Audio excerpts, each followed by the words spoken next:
cadceed group dharka ay dalka keenaan waxa raga dhameystiran quruxna loo daa subax wanaagsan dhageystayaal kuna soo dhawaada warka subax ee KNN qodobada aad saaka maqli doontaanna waxa ugu waaweyn al-shabaab oo gawaari qaraxyo ah iyo weerar toos ah ku qaaday saaka saldhig military oo ku yaala Jubbada Hoose hogaamiyihii amniyaadka shabaab ee Muqdisho oo la sheegay in gacanta lagu dhigay xogta ninkii isku qarxiyay Nairobi habeenay hubka gudaha Kenya u gelisay oo la soo bandhigay qaxootiga Soomaaliyeed ee Kenya oo culays la kulmaya kadib weerarkii Nairobi iyo la'aan laga soo sheegayo xaafado ka tirsan magaalada Beledweyne ee gobolka Hiiraan booliska Suudaan oo rasaas ku furay dad baroodiiq isu soo baxay iyo madaxweyne Trump oo beeniyay inuu abaabulay been Congress-ka loo sheegay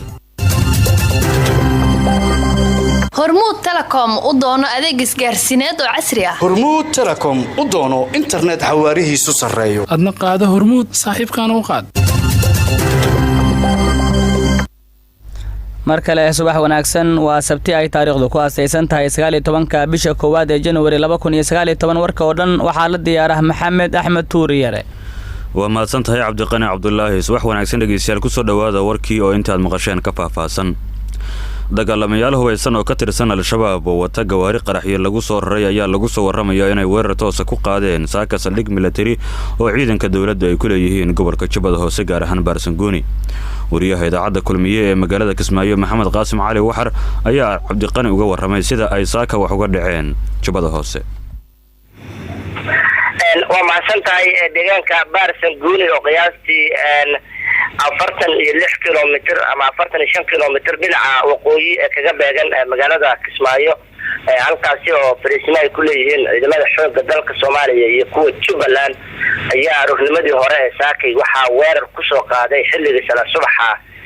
ciidan ka tirsan kuwa ururka al-shabaab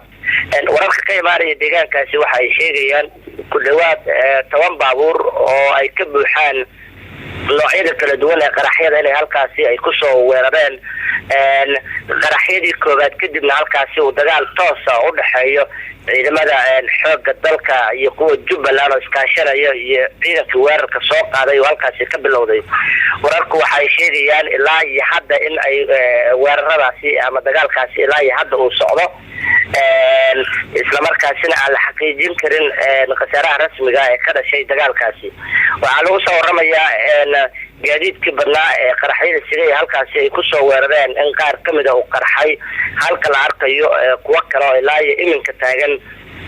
oo aan weli qarxin dagaalkina uu weli socdo runtii deegaanka ma jirto ila rasmi ah ama mas'uuliyiin ka tirsan kuwa dawladda federaalka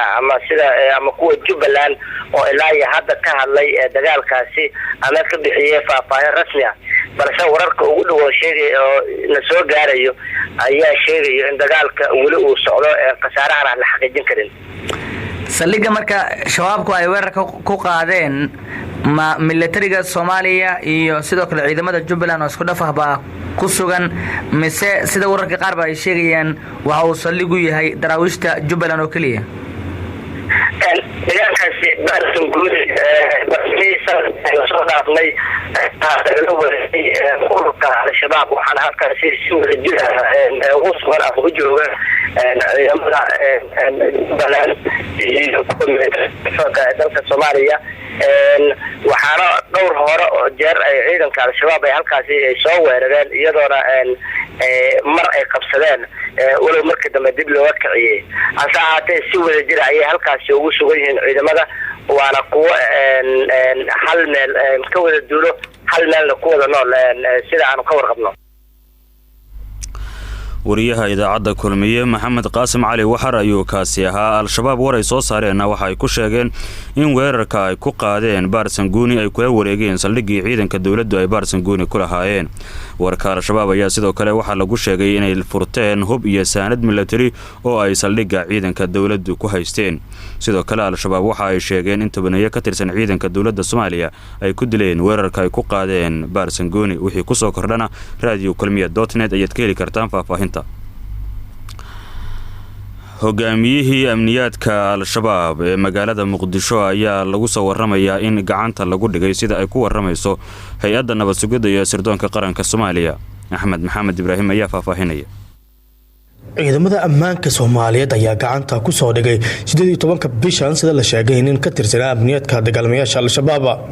warkan oo hay'adda nabad sugidda iyo sirdoonka qaranka Soomaaliyeed in ay ku shaacisay boggeeda Twitter-ka ayaa lagu yiri howlgal qorsheysan oo si taxadar leh loo fuliyay ayaa ciidamada ammaanku 18 bishan ku soo qabteen xubin hogaamiye u ahaa kooxda amniyaadka ee ka howlgala magaalada Muqdisho.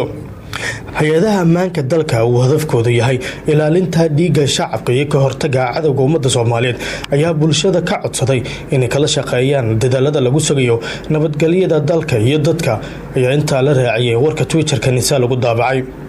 ciidamada ammaanka dalka ayaa sidaan oo kale sheegay kol hore inay gacanta ku soo dhigeen saraakiil iyo dagaalamayaal ka tirsanaa al-shabaab iyo weliba Daesh.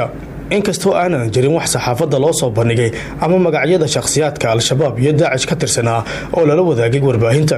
waxaana xusid mudan in al-shabaab iyo Daesh midkoodna uusan ka hadlin shakhsiyaadka lagu sheegay in gacanta ay ku dhigeen ciidamada ammaanka Soomaaliyeed. laamaha ammaanka Kenya ayaa waxa ay sheegeen haweeney ay ku eedeeyeen in ay hubkii lagu weeraray magaalada Nairobi ka qaaday Soomaaliya gudaha Kenya ay geysay iyo war kale oo ku saabsan xogta ninkii isku qarxiyay hoteelka magaalada Nairobi. warbaahinta Kenya ayaa waxa ay shaaciyeen magaca haweeney ciidanka ammaanku ay ku eedeeyeen in ay Soomaaliya ka qaaday hubkii dagaalamayaal ka tirsan al-shabaab ay ku qaadeen hotel Nairobi ku yaala toddobaadkii hore. saraakiil ka tirsan qaybta argagixisada la dirarka ee booliiska Kenya ayaa waxa ay ku guuldareysteen in Maryan Cabdi ay ka soo xiraan ceel doreed. koox kalena waxa loo diray magaalada Milindi walina ma cadda inay soo xireen iyo in kale sida uu ku warramay The Standard. Maryama waxa la sheegay inay ka soo jeedo deegaanka Bondini ee Mombasa, waxa ayna isku xir muhiim ah u sameysay qorsheeyayaasha iyo fuliyayaashii weerarkii sida ay ogaadeen ciidamada booliiska Kenya, waxaana lagu soo warramayaa in raggaasi ay ka tirsanayeen amniyaadka al-shabaab ayuu qoray wargeyska The Standard. dhinaca kalena waxaa markii u horeysay laamaha ammaanka ee Kenya ay ogaadeen aqoonsiga ninkii isku qarxiyay hoteelka ay al-shabaab weerareen. waxa uu ahaa 25 jir lagu magacaabi jiray Maahir Khalid Risiki, waxa uu ka soo jeedaa tuulo hoos tagta Mombasa. booliisku waxa ay sheegeen in Maahir Khalid uu al-shabaab ku biiray markii uu masjid kula kulmay Ramadan Xasiimi Kufunwa oo hadda ku sugan Soomaaliya kana barbar dagaalama al-shabaab. dalka Kenya wali waxa ka socda baaritaanka weerarkii al-shabaab ay ku qaadeen hoteelka Dusit Lawo ee magaalada Nairobi, kaasi oo ay ku dhinteen 21 ruux, tiro intaas ka badan ay ku dhaawacmeen. baaritaanka waxa ka qayb qaadanaya hay'ado caalami ah. jimcihii shalay ayaana waxa maxkamad la soo taagay 5 qof oo lagu eedeeyay inay weerarka xiriir la lahaayeen, waxaana maxkamaddu ay u ogolaatay dacwad-oogayaasha Kenya in 3 maalmood 5 qof xabsiga lagu sii hayo. isla wararka Kenya ayaan ku guda jirnay qaxootiga Soomaaliyeed ee ku nool wadanka Kenya ayaa waxa soo food saaray culays uga yimid laamaha ammaanka kaas oo imaanaya kadib markii uu dhacay weerarkii al-shabaab ee Nairobi ka geysteen. Cabdullaahi Maxamed Cali ayaa ka warramaya. gudoomiyaha gobolka Tana River Dado Kodana ayaa sheegay in dhammaan qaxootiga Soomaalida ee ku sugan dalka Kenya ay tahay in dalkooda ay dib ugu laabtaan. Kodana gudoomiyaha ismaamulka Tana River ayaa yiri Soomaaliya hadda waa amaan, sidaas darteed waxa haboon in qaxootiga Soomaalidu ay dalkooda dib ugu laabtaan dhistaana.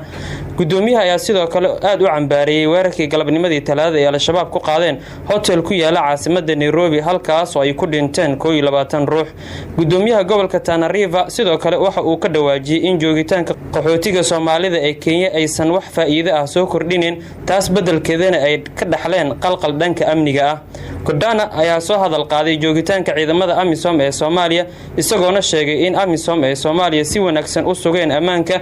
waqti xaadirkana aysan jirin cabsi ay qaxootiga Soomaalida ku qabaan in dalkooda ay dib ugu laabtaan. hadalkan xanafta leh ee ka soo yeeray gudoomiyaha gobolka Tana River ayaa ku soo beegmaya maalmo un kadib markii al-shabaab ay sheegteen mas'uuliyadda weerar ay ku dhinteen in ka badan 20 ruux oo ka dhacay caasimadda dalkaasi ee Nairobi, iyadoona hadalkiisa saameyn weyn uu ku yeelan karo qaxootiga Soomaalida ee ku sugan gudaha dalka Kenya, kuwaas oo ka walwal qabay saameynta uga imaan karto weerarkii ugu dambeeyay al-shabaab ku qaadeen caasimadda Nairobi. biyo la'aan ayaa lagu soo warramayaa inay ka taagan tahay xaafado ka tirsan magaalada beledweyne ee gobolka hiiraan dadkuna waxa ay codsanayaan in ay helaan biyo ay cabaan cusmaan aadan carays ayaa beledweyne ka soo warramay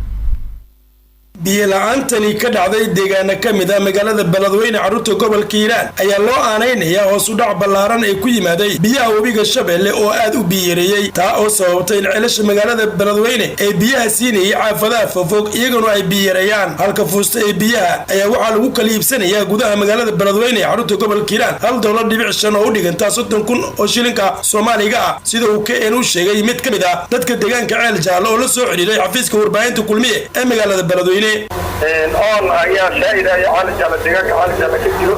ayadoo maaragtay soo webiga shabeellada hadda oo booliska oo ruux maado warbaahinta sheegay webiga inay isticmaali karaan marka on shaahida ayaa ka cabanaynaa aan ka cabanay hadda antaan awal sida gargaarka hay'adaha sheef oo kale ayaa biyo dhaamin ka sameyn jiray xilliyada isaan oo kale jira iyo hay'adaha gargaarka bixiyo waxna soo gaaray ama maaragtay hadda antaan dadaal oo ka jira deegaankana ma jiraan waa deegaanka arjala deegaan ballaaran waay lama karo goobi karo misaada kunqoys amala deegaanada deegaanka walaal marka dad la soo tiro goobi kara ma ahan oo maaragtay hadda waa raafaya maaragtay dhowr kun oo qoys degan onka saa'id oo ka jiro maahan oo kaliya waxa ka cabanayay bilaanta dadku ku dhaqan xaafadaha fofog ee magaalada beledweyne balse waxa jira cabasho xoog leh ee ay qabaan beeraleyda iyaga ay soo food saartay biyaraan oo ay ku adkaatay waraabkii beeraha maadaama ay hoos u dhaceen biyaha webiga shabeelle oo dhadhankoodii iyo muuqaalkuba xilligan isbedelay taa oo keentay inay yaraadaan nacfiga biyaha webiga shabeelle sida uu KN u sheegay mid ka mid ah beeraleyda ku dhaqan magaalada beledweyne hadda dalagii mar hore aan helayni male biyaraan aawed hadda waa iska dhex joognaa moogiye dalag ma leh macnaha saas waxaa keentay biyihii aa yaraaday biyihii waxay noqdeen cusbo haddaa lagu waxee kor ma soo kacayn biyaha say u walayaan ama roob la'aanta u dhacday dalagii hoos u socday aad baa maaragtay laga dareemaya daawo haddaa lagu shubaatay hanne waa biyaha cusbo noqday ismaan aadan carays idaacadda kulmiye beledweyne warka subaxee reediyo kulmiye ayaad dhegaysanaysaan waxaa inoo soo socda wararka dibadda duulimaad raaxa leh degdegsiimaya ammaano ayr jabuuti u doono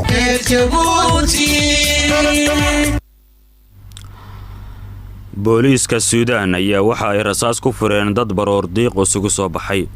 booliiska suudaan ayaa rasaas nool u adeegsaday dad ku hor baroor diiqayay guri u deganaa nin ciidanka booliisku ay dileen isaga oo bannaanbax ka qayb qaadanayay ku dhowaad 2,000 oo baroor diiqayaala ayaa lagu soo warramayaa in ay isugu yimaadeen gurigii uu deganaa Mowa Bashiir Khalid oo 60 sano jir isla markaana ciidanka booliisku ay toogteen khamiistii la soo dhaafay dalka Suudaan waxaa toddobaadyadii la soo dhaafay ragaadiyay mudaharaadyo dawladda looga soo horjeedo kuwaas oo yimid kadib markii maciishada dalku ay qaaliyowday dadka ayaa Umar Xasan al-Bashiir waxa ay ugu baaqayaan inuu xilka ka dego madaxweynuhu waxa uu wadanka maamulayay 30 sano ee la soo dhaafay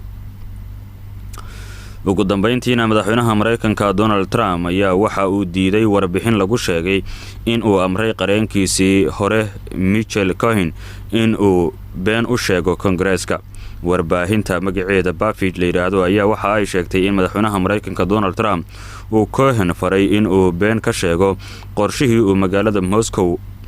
uga dhisayay dhismaha Trump Tower magaciisa la yiraahdo Cohen ayaa bishii la soo dhaafay waxa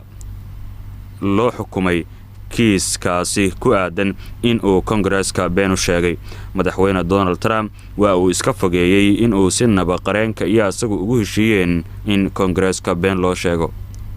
warkii subax oo aad ka dhageysanayseen idaacadda kulmiye ee magaalada Muqdisho intaas ayuu ku dhanyahay cidii warka iyagu dhaafay radio kulmiye.net ay ka heli kartaa dhageystayaasha jooga magaalada Gaalkacyo radio hayaan ay naga dhageysanayaan magaalada Beledweyne radio wadani cadaado radio cadaado Mareykankana Somali American Radio nabadgelyo